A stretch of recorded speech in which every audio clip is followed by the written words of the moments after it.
Welcome to the Wallace Show Aftercast. As promised, we are doing an Aftercast today. We've just finished up our portion of our sponsorship drive with Compassion International, and it went so well. We ended up at half of the goal by the end of our show today, so we crossed 500. We had a lot of kids get sponsored towards the end, and it was awesome, except for one little freak out at the end that everyone is blaming me for and is mad at me for. No, it's your fault, and I'm so glad that Marty is here, too, because she's able to speak into the ridiculousness that we see every single day. When things don't work right and we're in the middle of doing something that's important and it all goes south, like the computer just like stopped what we were doing and rolled on, and it throws me off. And we were trying to get to 500 kids. We were like one kid away. And all of that is understandable. Right. The part that isn't understandable is you screaming and yelling. Well, I'm yelling at stuff. Like things don't work. I think it's understandable. And not, thank you. Like I know that anger is something like, oh, don't be all angry and all that. But like we had it happen twice today. So it's like the first time you kind of can get over when stuff like that happens twice. As someone who's trying to like make sure that doesn't happen, when it does happen, it's like that doesn't make me happy at all. I don't have your, anger levels, but right. Well, they're epic. They are. They're so good. But I hope people at least see I care. See, like I'm mad at it because I care. If I didn't care, I'd be like, oh, that was weird, and I just roll on, But I care. What my wife was busting my chops about this, and she was like, you know what? Maybe this was just to show you that God doesn't need you to talk, and He can do it without you. Like, oh, come on, man, really? Hello, wife. But it did happen. So you weren't talking, and it still happened, and you had doubted. That I was with Jay from Compassion that it was going to happen. I have too many people speaking into my life right now. And they're all speaking one thing, and yet you still choose not to listen. It's crazy that all of you are wrong. That's what's crazy. Or we're all right, and you were totally wrong. I don't think that's the case, actually. No. So, again, when I stop getting upset by that stuff, that's when you should worry, because that means I don't care. You're like, I care. That's how I process externally. You guys process internally. Like Betty Rock, I don't know what makes her upset besides me. Ain't that the truth? Yeah, the only thing she yells at is me. I got two women. You give me a lot of ammunition. I know. So anyway, we had a good day. We're not there yet, but we closed in on a huge goal, and I'm so thankful for that. I don't want that to mire it. I'm sure it does in everybody else's mind, but whatever. It was really cool to see so many people sponsor kids, and that sets us up for tomorrow morning. We got a shot at hitting it. Yeah, because our goal is 1,000 kids. So if you are thinking about sponsoring a kid, now's the time to do it. If you text the word child to 91979. No, kid. Kid will take you to the specified. Oh, thank you. Okay, but good. Child takes you to the website. The website. So I didn't know that. Either way, you'll find someone to sponsor. Again, don't interrupt me. Well, listen more than you speak. I asked you for the date, and you had that wrong today, so I don't know what to believe anymore. Text the word child to 91979. That will take you to the Compassion site, and there you can pick a child. There you go. So that's like a fun little thing you can do and show your support as a potty, because it does all matter. So thank you for doing that. So now let's get on to some of the Aftercast today. I found this list of like food hacks. Okay, like we're all kind of like people we like to eat, obviously, and there are different hacks. Like this one, somebody said use a baby monitor to keep an eye on the temperature of your smoker. Like they have they have like high tech smokers and things that you can use apps with and show you these things. But if you don't have that, you can just put a baby monitor by it. Hey, sounds like a cheap solution. Yeah, especially if you already have one. Mathematically, they say that an 18-inch pizza has more pizza in it than two 12-inch pizzas.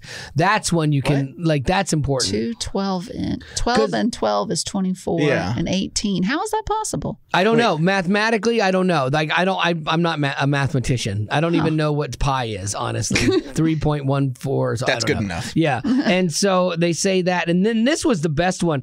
Put a koozie, a can koozie over your pint of ice cream to keep it cold and keep your hands warm when you eat it. You know what? I actually do this already, but not with the koozie. I use one of those oven mitts. Oh, really? That's smart, too. Wear my oven mitt, and I'll use that hand to hold my ice cream so that I can eat. My wife found me the greatest thing. I did. I got him an ice cream koozie that on Amazon, but it's super cute and it has a little slide for his hand to hold it. Oh my gosh! Wait, it's like a mitten. Warm. Like his hand goes. No, it's a circle that like a koozie that it goes. It looks like a lumberjack. It's a plaid. You would love it, Betty. Ooh, manly. But then it has a little like side sling that your hand just slides in to hold it, and so it gets to you can hold it right there and eat your ice cream. The oven mitt's not a bad hack either. Yeah, actually. So I wasn't even thinking it was a hack, but now I think about it, it is. Yeah, you're ahead of the game. Actually, I'm going to say I'm a trendsetter. Okay, one more thing I want to talk about because this drives me nuts, and maybe it doesn't bother you, but like they said that 8% of people like being greeted when they walk into a store. You walk into a store, do you like being greeted or not, Betty Rock?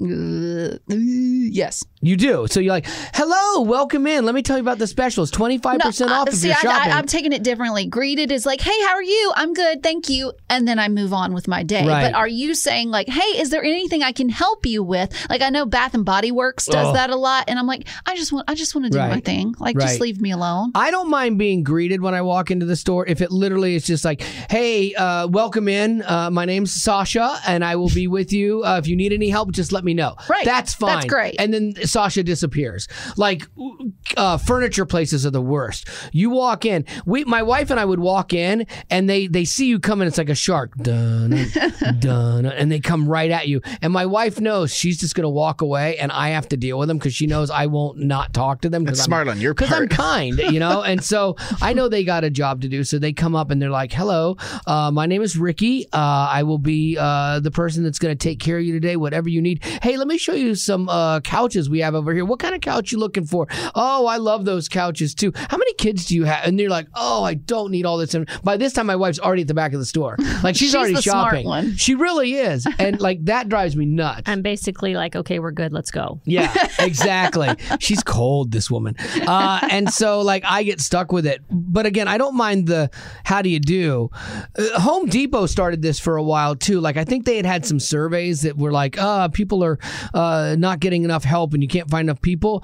They had a thing, man. Like you walk in, hey, how you doing? Can I help you find anything? No, I'm good. And you'd walk 2 aisles over. Hey, how you doing? Can I help you find anything? Nope, still good. Yeah. 3rd aisle over. Hey, you need any help? Like, stop it! But I get that they're trying to do customer service, which we all complain about it being bad. Right. And so when they try to do it well, then we still complain about that. I think the difference is we want good service. We just want it when we ask for it. Ding, ding, ding. But if we're not asking for it, then just leave us. The best customer service you can do is leave us alone. Yes. I think it's like make that contact and then move on. Yes. But then how frustrating is it too when they've made that contact and then they move on, then you can't find them again. And you're like, where is Sasha? Where is she? I've never been in that situation. I know that I don't go to Publix for a reason, and that's because I don't want to be harassed every aisle by the employees. Yeah. And then being like, is there something I can help you find? Yeah. And then I got to take my AirPods out and I got to be like, no, I'm fine. Thank you. Right. I'm a raging lunatic. Leave me alone. I just need the chip aisle. I'll find it on my own. I don't need and you have any ice cream I can hold with an oven mitt? Where can I find that? Exactly. Gavin, you seem like you might like a little customer service. I feel like it depends on how chipper I feel that day. Like if it's somebody who's from the checkout counter who says it and then just like waves me on into the store, then it's great. Like I don't need a high five when I enter the store from somebody for them to be that close to me where they're like already trying to get me to buy something. Just let me peruse the store and then maybe come find me. I've walked out of stores where, again, my wife has just left me, abandoned me, and I know about their kids. They're in high school. One is graduating. Let me just stop you there because I have been to the flea market with you and your wife before. Yeah. And even, social butterfly. Yeah, Marty will agree with me. Horrible. It's like shopping with your grandma. She never sees a stranger. She talks to anybody and everybody that's breathing and standing upright, and even sometimes not even that.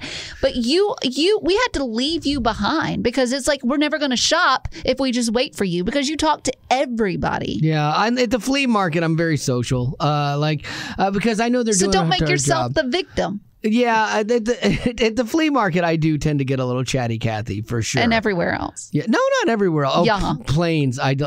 People throw their lives in my lap on planes. And I don't know why. The flea market is the worst, though. That's where I'm at my worst? Yes, because it takes forever with you. I'm sorry for loving on people. Whatever. I mean, I try to live my life by WWJD, but apparently that's not what everybody does. I mean, then then you wouldn't be over here complaining about it and making yourself sound like the victim. I'm not complaining at all. Or getting mad at equipment. Don't start with me. Don't start with me on that. You know, no, I defy that. Jesus got mad and he flipped over some tables because he was trying to do the right thing and because they were making a mockery of it. And so I am in good company. Anyone that gets mad at me, you hate Jesus for his anger. Well, that's exactly what it is. Yeah. There's our podcast title. Oh, man. All right. So this is going to have to be a faster cast today. We apologize. Yep. But again, thank you for listening to the Aftercast. Thank you for supporting the ministry of Way FM, or maybe even sponsoring a kid with us. I think we're probably going to have to be back tomorrow morning and finish it out, which is fine. I'd be great if we finished it out today and we have a normal show tomorrow, but it could be kind of the same situation as today. So anyway, thanks for being a potty, and we will hopefully talk to you tomorrow.